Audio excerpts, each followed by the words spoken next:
Good evening, everybody, and welcome to the Free Press Book Club. My name is Erin Lebar. I'm your book club admin, and we're here to discuss Out of Mind by David Bergen. I'll just do a quick round of introductions before we go any further. Today from the Free Press, we have reporter Ben Waldman as host. We have Chris from McNally joining us as well, and of course, our author, David Bergen. Thank you so much for joining us tonight. This is actually our 3-year anniversary, if you can believe it.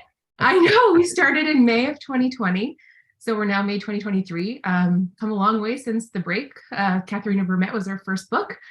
So I just wanted to thank everybody who's been here for either the whole journey or if this is your first meeting. It's been such a lovely community that we've built, and I'm hoping it can continue for a long time. We're all joining you tonight from Winnipeg, which is Treaty 1 territory, the traditional land of the Anishinaabe, Cree, Oji-Cree, Dene, and Dakota people, and the homeland of the Métis Nation. This book club will go on as it always does. So Chris will do an introduction, then David will do a reading, and then Ben will kick off with the Q&A. If you have any questions, you can pop them in the live chat box next to the video screen on YouTube, and I will do my best to keep an eye on that and interject when appropriate. And with that, I will throw to Chris so he can do the introduction. Great. Thank you, Erin. So Morris Shute is the main character of David Bergen's 2010 novel, The Matter with Morris. Tonight, we're going to discuss the other side of that story with Out of Mind, which gives us Morris's wife, Lucille's perspective. At the heart of both books is the death of their adult child, Martin, to friendly fire in the Canadian military. And that heartbreak of that loss sends husband and wife off on separate journeys towards what they hope is recovery. Lucille has been sent into a kind of emotional limbo. She feels a vast emptiness inside, like there's a cave there that goes deeper than she can imagine. Her relationship with her lover, Carl, is one of convenience rather than deep feeling. She struggles to accept her daughter Libby's choices and asserts her own need for control onto that relationship. And she's afraid to lose Libby to what she thinks may be a cult, afraid to let Libby make her own decisions and her own mistakes. And the quality of this book for me is in part the effect of how real Lucille is. She struggles, she thinks, she overthinks, and it's easy to see ourselves and our loved ones in her. We admire her more for her imperfections, I think. We can start to understand why they are there. And the other aspect of the quality for me is the writing. I've said before that I will always welcome an opportunity to read David Bergen sentences. And so with that in mind, let me step aside and ask David Bergen to read a few of those sentences from Out of Mind. Thank you, Chris. I'm going to read from just the beginning of the novel in just a few minutes, and then we'll get a chance to talk about it. In August, on her way to France for a wedding, Lucille first went to Thailand to visit her daughter, Libby. The trip to Bangkok included a lengthy layover in Hong Kong, and so Lucille took a room in the city. She slept poorly due to the jet lag and the pounding of music that rose through her floor from the bar below. Just as the sun was rising, she walked out of the hotel and explored the nearby streets. In a square, she found a noodle stand and sat on a metal stool and watched old women doing Tai Chi. The light was creeping between the buildings, the cars and motorcycles were cacophonous. Beside her stool were cages with live chickens. The soup was strange and delicious. The presence of the chickens was strange, and she herself was a stranger. She liked the anonymity. On the plane ride from Los Angeles to Hong Kong, she had been upgraded to business class because the seat she had been assigned had been double booked. And so she found herself luxuriating near the front of the plane. She settled in. She asked for a glass of red wine. Another. She removed her headphones when the plane prepared for takeoff. The man seated behind her was telling his neighbor that his wife, in their marriage, was forever crossing boundaries. These were boundaries of control and jealousy. It was hard to live with a woman who existed on the edge of madness and was constantly scouring his phone and his email. He said that his wife had all his passwords because he gave them to her. She would have torn her hair out had he not. No choice. She dozed off to the sound of his voice, and when she woke, he was still talking. And then, as if he had been throttled mid-speech, the man stopped. He had fallen asleep. Everyone around her was now sleeping. The clink of silverware and glasses was a comforting sound from the galley behind the curtains. A hostess approached and offered her a warm cloth. She took it and pressed it against her face and brow. She felt guilty for the ecstasy of luxury. She asked the hostess for a second cloth. When it came, she simply held it between her palms. In the last while, she felt she had been clinging to the wall of a cliff, full of dread. Reason did not calm her. Thinking about her desires, her fears, her distress just made her more anxious, and sleep was hard to find. Certainly, much of the dread had to do with her daughter, Libby. 3 months earlier, Libby had traveled to Southeast Asia because it was the least expensive destination, and while there, she had fallen in with a group of young people who were led by a man named Shane. The group lived in Pattaya, on a compound where they shared food and chores and money, and they hired local teachers to give Thai classes, and they taught English in turn, and it all might have been a paradise, except that in Lucille's mind, one person's paradise was another's hell. Libby had a propensity for leaping before looking, and now it seemed that she was leaping into the arms of Shane. Libby had sent a photo of her and Shane on the beach, in street clothes. He wore a long-sleeved blue shirt, flip-flops, and wide blue pants that fell mid-calf. She wore a misshapen dress. Her face looked thinner. Her hair was in a single braid. They were leaning into each other, which was meant to be a sure sign of something, but to Lucille it simply indicated codependence. "Stand up straight," she muttered at the photo. And then, just last week, Libby had called Lucille asking for advice, but not really asking, just wanting to talk. She was in love with a man who was brilliant, and who had even mentioned marriage. But she wasn't sure if it was right, and yet she felt it was completely right. She was thinking of taking a year off from medical school. It would be allowed. She would gather her thoughts, make sense of what she wanted. "What is it you want?" Lucille asked. "I don't know," Libby wailed. "I don't know." "Well, this must be hard," Lucille said. "Would you come here to visit?" Libby asked. "I can't now, Libby. I have work. I have August free, but I plan to go to the south of France." "Why?" "A wedding of a friend." "You have friends in France?" Libby asked. She might as well have said, "You have friends," such was the astonishment. "I do." "Well, couldn't you miss it?" Libby asked. "We'll talk more. I don't have any money left, Mom." "How about him? Could he help out?" "His name is Shane, and no, I couldn't ask him. He works so hard and all of his money goes to the group. Just a small e-transfer. I'll pay you back." "You must think about yourself and what is best for you," Lucille said. "Not just today, but 3 years from now, 10 years from now. Feelings are just that, feelings. Now you have to think." "Okay, Mom," Libby said, "I will." "Take your time," Lucille said. "You don't need to decide about marriage, not today or tomorrow or even this month. Do you have someone there to talk to, someone outside the group?" "No, just Shane. He's very wise, but he's also impatient, and he loves me." Run like hell, Lucille thought. She said that she would transfer the money. And here Lucille now was on her way to Bangkok and then to Pattaya, where she would face her daughter. I'll stop there. Thanks so much, David. Ben, are you ready to get going? Let me know if the audio is right. Oh, you're a little choppy. One more time. Second. Video's all right. No? Mhm. Can you now? Oh, it's a little choppy still. Maybe Chris, do you want to start with some questions first? Well, Ben, Sure. Chris, you're on the hot seat. Well, my first question is really about Lucille.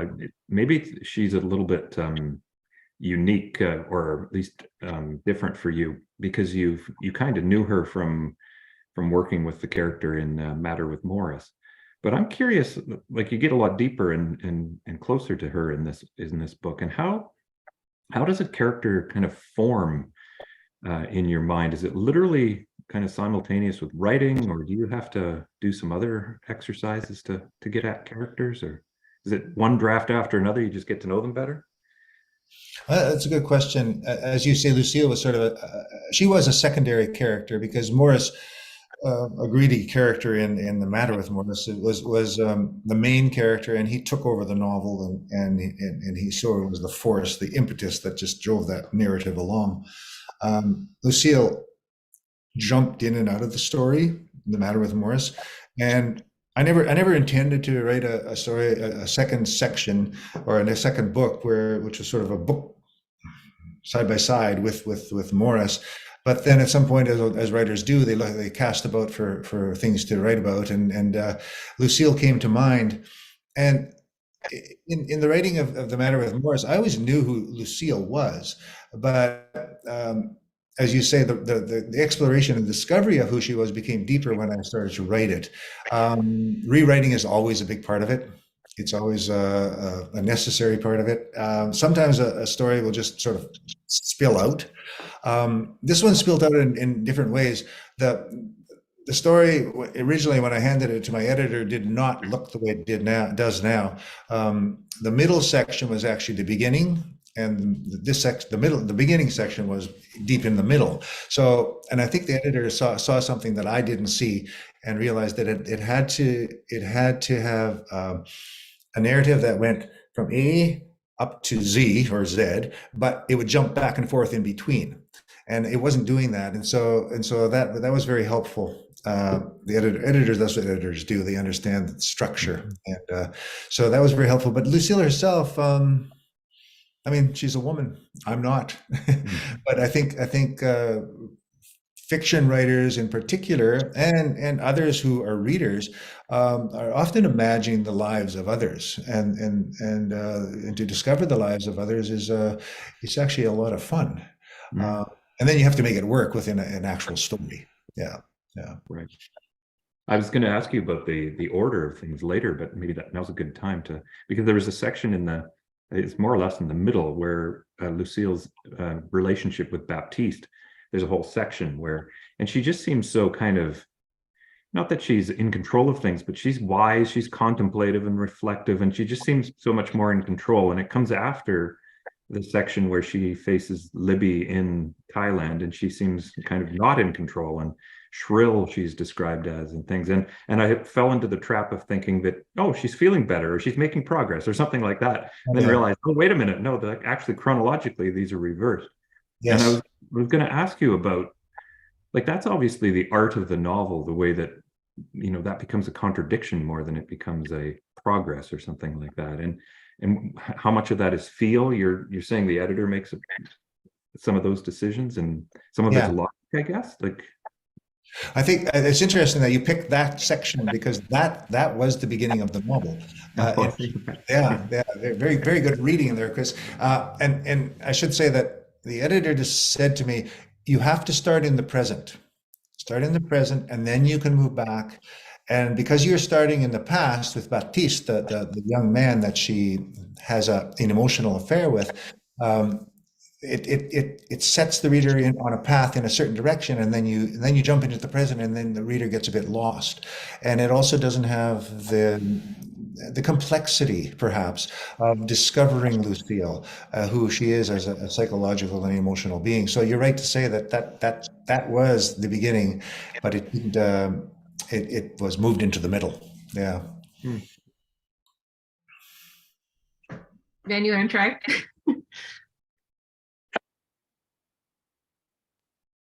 Oh dear. I guess he could always write out his questions. That's true. Yeah, Technology. You could always drop them in the chat if you want. Yeah. Should we move on I can continue if that's best. If you'd like. Something I think I get at it in the introduction too, that the heart, I called it the heart of the novel, is this loss of Martin for both Morris and for Lucille. It really, I mean, sends them off and literally in separate directions into separate books if we take it there. But Lucille, there's an episode early, I guess it's a while ago now, when her children are young, and she almost loses Morris and her two daughters. They almost drown in the sea, and she, like, literally close enough that she starts to prepare herself for the worst, and then she really does lose Martin. There's a real fear, I guess, but then a reality of losing your children in this novel. Is that, like, how what can you talk about that, I guess, is the question? Yeah, I can talk about that. I can frame that in a question and try to give an answer to it. It's I mean, it's an interesting concept because I think um, Cicero, Cicero is a big part of the matter with Morris because he likes to read the old philosophers and the wise ones, even though he himself is not so wise. And Cicero talks about the rehearsal for grief and the rehearsal of death, our own and those around us. And in a sense, the near drowning that took place um, uh, earlier in the novel with Morris and the two children was a rehearsal for the death of Martin and a preparation of sorts. Of course, we never know it's a rehearsal. Only in hindsight that we see that, oh, that was a rehearsal for what takes place. But you're right to say that the loss of Martin, both the circumstances of that loss to friendly fire, and the fact that he was the son of both of them, which is a deep loss because children are supposed to outlive us as parents, is a large hum through both novels, even though it's not talked about very much. And so it is more in Morris, but not so much in Out of Mind. But it is definitely has a reverberation through her actions. Her grief is deep, and it shows by how she behaves and her fear and trying to climb out of that, which is very difficult. Yeah. Yeah, it really lends like you can understand her. I always forgive is a word that, with fiction, there's no need to forgive fictional characters. That's interesting. Yeah. You don't have to throw anybody in jail when you read I know, when you read fiction. But it is really understanding, and I guess there is a little bit of, I guess understanding is a long way towards forgiveness for her foibles and so on. Yeah. That's interesting that you say that because we often approach fictional characters that we either like them or don't like them, and that's at one level, yeah, okay, that's fair enough. But at a much deeper level, that's irrelevant to the character moving through the story, and that's something that perhaps as we learn to read and understand how fiction works, that liking or not liking a character is not that important.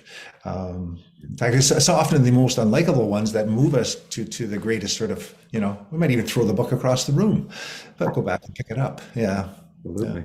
Yeah. So I'm going to be Ben's mouthpiece right now. So he put a question in our Zoom chat saying, Lucille's eavesdropping plays a major role in this book. Why did you choose to use that technique so often, and what does it tell us? Eavesdropping. Lucille is eavesdropping? Can I have a context? I need a context. Oh, now we got to wait for him to type it out. I'm trying to remember when she listens a lot to people around her, obviously on the airplane. And I suppose that's one way of giving a texture to her place and it gives a sense of how she thinks. I mean, if we were to ask, does she really like that man talking on the plane? What kind of feelings does she have for him? It would probably, the answer would be not a lot of appreciation for who the man was, but also what the man says. And this is what happens in the eavesdropping. What the man says is he talks about marriage, and he talks about boundaries. And of course, boundaries in Lucille's life are hard to figure out. And she herself, as a psychiatrist who does talk therapy, is very aware that boundaries are tricky. And do we manage our own boundaries well? Do we overstep them? And so that maybe that eavesdropping part, I understand what you're asking now. That eavesdropping part is simply a way of revealing in a side glance through someone else talking what Lucille is actually dealing with. Does that make sense? She also eavesdrops on the couple around the pool. Yes, she does. Yeah. There's more than once. Yeah. And I almost took it like she's always in the therapy room. She's always kind of listening, analyzing. That's very good. Yeah, that's very good. And don't we all eavesdrop in a way? Even though it's a form of spying, and it may not, I don't think it's illegal, but there is something juicy and delicious about hearing other people, having a conversation. Not that we all ride the bus as much anymore, but I remember when I used to ride the bus to work, I loved to hear people eavesdrop. That was and when I taught creative writing, I said that was the first thing I said to my students is that go out with a notebook and eavesdrop. Learn how people speak. Learn how they talk, the inflections, the accents, the language, the vocabulary. Those are all really great things to do. So you're saying that writers are professional eavesdroppers by the sound. Well, I'm not saying that, but I'm saying it's not a bad idea. That's actually a decent segue into a reader question. They asked, why did you choose to have a female psychiatrist as the protagonist? I chose to have Lucille as a this is going to be a sort of an easy answer and maybe not a fair answer, but because she was a female in The Matter with Morris, and she was a psychiatrist. So like I couldn't change either her gender or her I guess I could have changed her job, but psychology has always interested me. And I think as a fiction writer, it's important to understand the psychology of people, of people around us, of the people we engage with every day, even those we see once in a while. It's always easier to see the flaws in others than it is to see the flaws in yourself, and so those are partly the. And even Lucille, I'm sure, does not always see her flaws, although she's deeply introspective and deeply aware of her problems. Still, she can't perhaps rise above those problems. And she may be more aware than the most of us because of her job. And but that, I don't mean to be flip in my answer, but I did have Lucille. She was Morris's wife. I wanted to figure out who she was. She was a psychiatrist, so I went with it. Yeah. But I like the way like a psychiatrist is, especially the doctor part, right? She's an expert in human relations, in humans, and yet she is, in some ways, no better than anybody else at That's right. That's right. Yeah, figuring out herself. Yeah, and I think I wanted that to come through, and that's interesting. Even as I say that, I wanted that to come through. It wasn't that I planned it that way. It was like, okay, I'm writing a character who is Lucille Black. She's a psychiatrist. She engages in therapy in a room. She also has relationships that didn't work out. So to say that I wanted to explore that, it just happened. And it became a natural sort of like, okay, so here she's doing this. Why is she doing this? Does she know she's doing this? And so the writing of the story is often layered and subconscious, and you only realize later, well, you wrote that because that it made sense. Yeah. Right. And so you learn from your readers, do you? And like those of us who respond and surprise you with our. Yeah, absolutely. Yeah, well, readers often come at me with questions and they'll say things about a book that I wasn't aware of. Mm-hmm. Yeah. Mm-hmm. So we have a question in the chat and a couple of reader questions as well. You kind of touched on this a little bit, but they're basically asking what motivated you to return to the character of Lucille. I think I sort of touched on this earlier with Chris. That writers are often tossing about for stories and for characters. And I could to add to that, I could say that I called Morris greedy in the novel, and he did. He had a greedy voice, and some people didn't like Morris. There were readers who said couldn't stand Morris. But then there have been readers who told me that they didn't like Lucille, and so you just can't win, And I suppose if I asked every reader what should I do, I might maybe create the perfect character that everybody liked. But in Lucille's case, in Out of Mind, it was perhaps to give her a voice, to give her a voice that Morris didn't allow her to have. and even if it's at times a shaky voice, an undetermined voice. She's certainly not as confident in her belief system and in her psychology and her emotions as Morris claims to be, but probably isn't. She's probably a little bit more insightful, and I wanted that to come out too. And there is some engagement in the novel between Morris and Lucille, and I think in some ways Morris is still a bit bombastic. He still takes the stage, and Lucille has to deal with him by not responding to his emails, that sort of thing, or not even sending an email that she's written for him, deciding no, that's not going to work. When you say you cast about character or for characters, you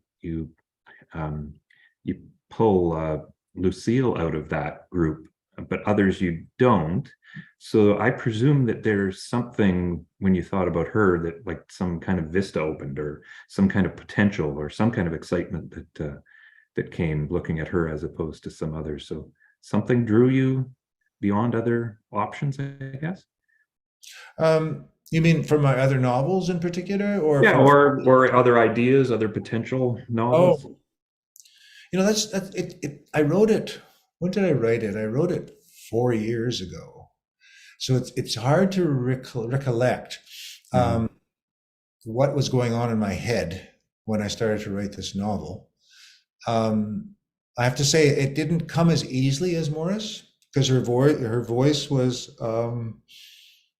not as forceful. It was more questioning, and so I had to work at it a bit more.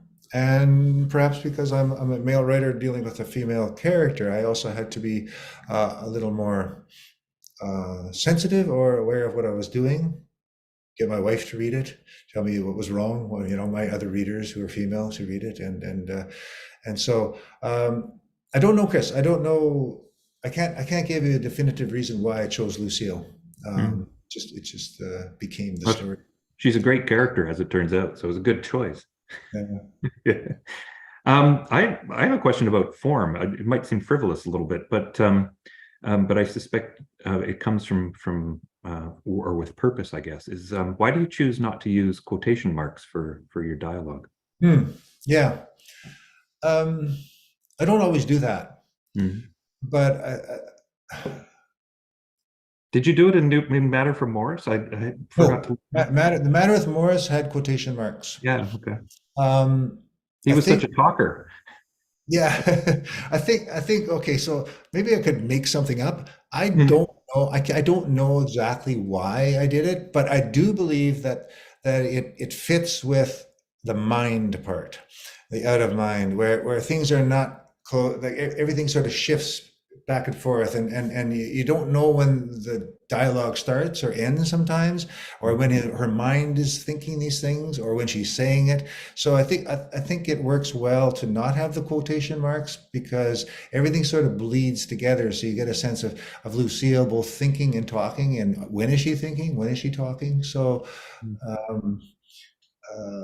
that's my thesis.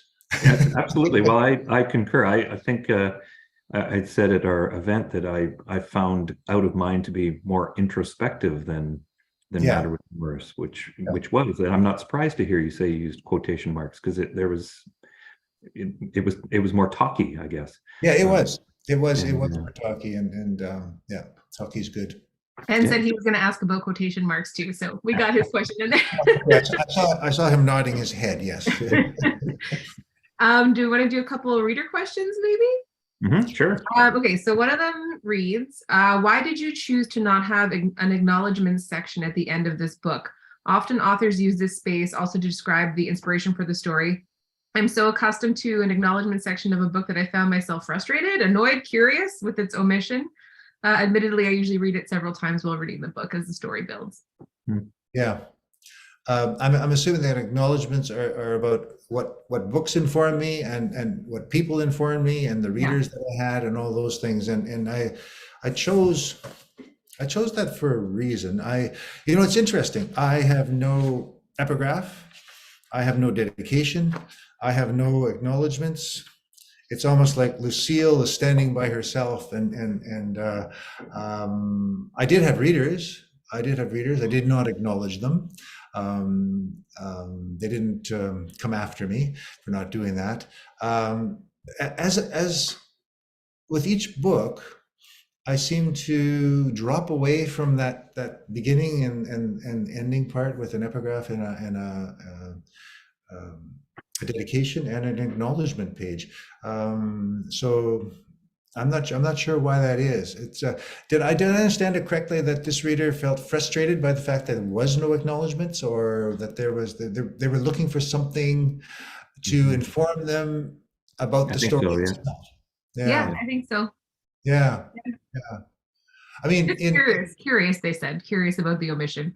yeah, and in the matter with Morris, I had a long list, a long pretentious list of books that I had read, and listed, and I had quotes and stuff like that, and I suppose with this one, I didn't borrow so much from other writers. I was simply going for Lucille's mind and her thinking, and so that was the difference between Morris and this one. So. I'm going to sneak in with a question from Ben. He wrote on page 147, this is the quote, they would never see each other again. This was the nature of traveling, meeting strangers, becoming intimate with them, and then saying goodbye, the end. End quote. Do you feel that way about the characters in your books? That's very interesting. Good question. I don't like to go back and read my books. And so it's not like I wouldn't want to go back and meet someone that I met in Halifax and had a beer with that was a stranger, and I'd think back on them and think, well, it'd be nice to see that guy again. But do I feel that way about my character? I think I'm happy to finish with my characters. I'm happy to let them go. Although in the case of Lucille, obviously I wasn't. I had to go back to her, which is unusual. I like to write a different book usually when I start out on a new project. And so I had a good time with my characters, Ben, but I'm happy, I'm fine saying goodbye to them. Yeah. Follow up. Do you have a fun or interesting travel run-in story like that, like a conversation with a stranger in a strange land? Oh, have I experienced a meeting with someone who was a stranger and then left that person and never seen them again? Yes, often, and it always fascinates me, and that's perhaps why I put this line in, because you feel such an intimacy when you're talking to this person, and it doesn't happen all the time, but you also have this connection with someone that perhaps thinks the way you do or sees things similarly to you, and you have a great 2-hour conversation, and then you say goodbye and never hear from them again. And there have been times, it's happened to me numerous times, there have been times when I've asked for the email or text or something like that, and they have been hesitant to give it, or I have been hesitant to give it, and only in hindsight did I realize, well, why do you need that? And it's a good memory, it's a good time, but it needn't be a lifelong friend. Yeah. I'm going to go to the live chat here. There's a question that asks, there's a feeling in the novel of unfulfilled sexuality. Could you comment on that?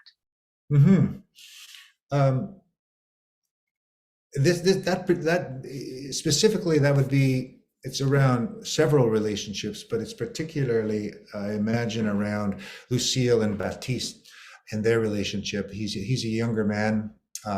She's 20, 25 years older. I forget exactly, maybe even older than that. And I wrote that scene several times, and there was always the question, will they have sex? And that's always something that you figure out as you're writing a novel, like why, and it has to make sense, and it has to flow, and it has to work. You can't just throw it in because you as an author want them to make love. It has to be logical, and it has to be acceptable in the eye of the reader. And so in Lucille and Baptiste's case, I realized quite early on that he would go for it, but she would not, because of her son and because of her children and because of her past, and because of who she is as a psychiatrist, as a therapist. And so she might want to, but she perhaps understands, well, there's a boundary.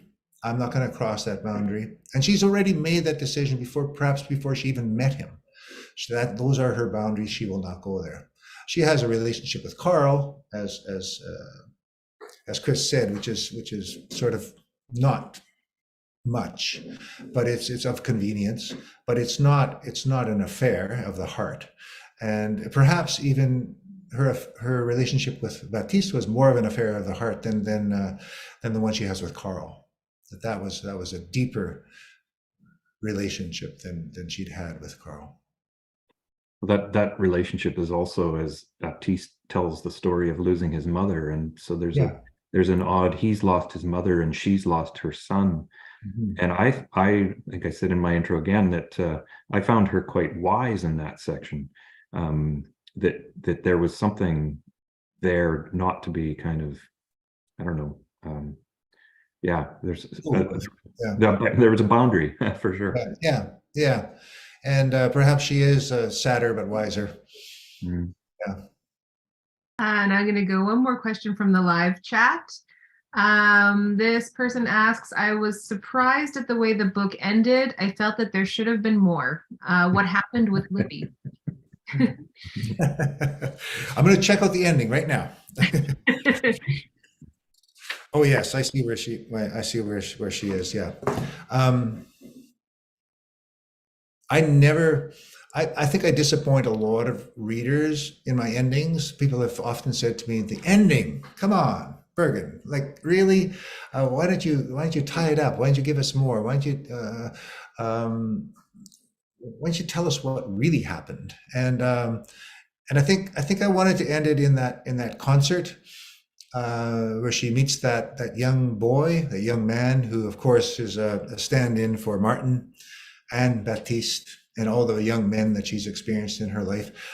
So I wanted to end it there, but I also wanted to end it with her having a sense of some minute closure, a feeling, and the music brings it on.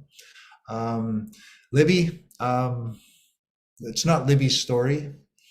And perhaps I felt that it was important that there be a break between Libby and Lucille, and that was where the break took place. That she would not go back and try to save Libby. It was Libby's job to save herself. So I'm sorry to disappoint. And we had a pre-submitted. There's so many versions of bad endings or disappointing endings that there's rare that somebody's really thrilled with an ending. I think. What were you saying? We had a pre-submitted reader question that kind of fits in nicely here. They asked, do you have a personal story about Mozart's Requiem? It was a beautiful ending to the story. So this person was not disappointed about Lucille dealing with grief. No, I don't have a personal story. Although my son, when he was studying philosophy, fell in love with Mozart. And he told me a story of a course that is taught at the University of Toronto on Mozart and on the feeling in the back of the neck or the head, something like that. I'm paraphrasing that people feel when they listen to Mozart. And I think in this case, when I heard him say that, I realized, and then I listened to the Requiem and while I was writing it, that sort of thing. And I realized that the music is a completely different language than a novel. It has no words, and it is much more emotional. And if it hits you in the right spot, it can elevate you to a greater height than a film or a story can. And that's why film works so well, because it also has music. And so you never know if it's the acting that's carrying you through or the music that's carrying you through that makes you weep. So that was not me who experienced Mozart in that way. But it was an anecdotal reference that I was using. Yeah. I'm going to go to another submitted question by a reader who was surprised that Lucille did not go to comfort her former lover after his wedding was called off, especially as she was so close by, and this seemed out of character for her. And so why did you have Lucille take off instead? I would say she did come across as cold in that conversation, that it wasn't her responsibility to comfort Baptiste. He had to live with that, and I think she probably would have borrowed from her methodology as a psychiatrist, that it wasn't her job to hand over the Kleenex and to walk in and comfort and hug that person. They would have to do it themselves, and so it does appear to be cruel, cold, but it made sense for who Lucille was. Yeah, and that I think is what her daughters sometimes feel, is that her professional life and her personal life are blended together, and you never know which Lucille you're getting. Are you getting the therapist, or are you getting the mother? Yeah. I I've noticed over the years of reading your books, you set them locally very often, but also, I mean, set in Vietnam in one case, in South America, in this case in Thailand. So why do you choose these far off locations? What do you get from those settings? I've lived in various countries. I've lived in Thailand, and have traveled a lot in Guatemala. So that's where the Central American story would have come out of. The Vietnam story came out of my time there. So it's, but I'm not saying that you have to live in a place in order to write about it. I don't think that's necessary. But they did spark for me stories, and I go back to the eavesdropping, watching people eavesdropping in those countries, and seeing how people live and how they talk, and what they struggle with, and also it's a lot of fun. It's a lot of fun to go to another country and write a story, and try to figure out place. And of course, all of them, some of them, of course, are in other languages, but I'm writing them in English. So my modus operandi is to write it as if it's a translation. You know, yeah. Don't necessarily use the language of the place, but it's a translation, and just assume that's the way it is, and the language of English is the translated part of the country I'm writing from. So that's how I work it. We are getting close to end time already. This has just flown by. But Chris, I wanted to give you the opportunity to ask a last question if you have one, or Absolutely, I do. It's a very important one. Okay. You have a new novel releasing in the fall. Yeah. What can you tell us about that? It's called Away from the Dead. Away from the Dead, and it takes place in Ukraine, actually, during the Russian Revolution, a place I've never been, and so that's why I have to qualify. You don't always have to travel to the place. I was actually going to travel there, and then we know what happened. Impossible to travel. So it comes out of the Russian Revolution. It's actually the Mennonite colonies during the Russian Revolution. My father came out of there, and so I never thought I would do an historical novel. And we'll have to see. You know, I just didn't know if it was possible. I didn't know if I wanted to, but then I did. So yeah. And I hesitate to call it an historical novel, because I really, as I was writing it, I wanted to say to myself, I kept saying to myself, keep it immediate. Forget all the research, forget all the details, just keep it immediate, keep it to the characters. And it was almost, they could be living today, you know, that's what I wanted. So yeah, that's the story, and it's coming out in the fall. Well, I'm looking forward to reading it. Yeah, thank you. And on that, one more note before we go, a reader question says, will there be follow-up books to continue Lucille and Morris's future stories? So they really enjoyed this book. Now they're going to read The Matter with Morris. Do it backwards. Yeah.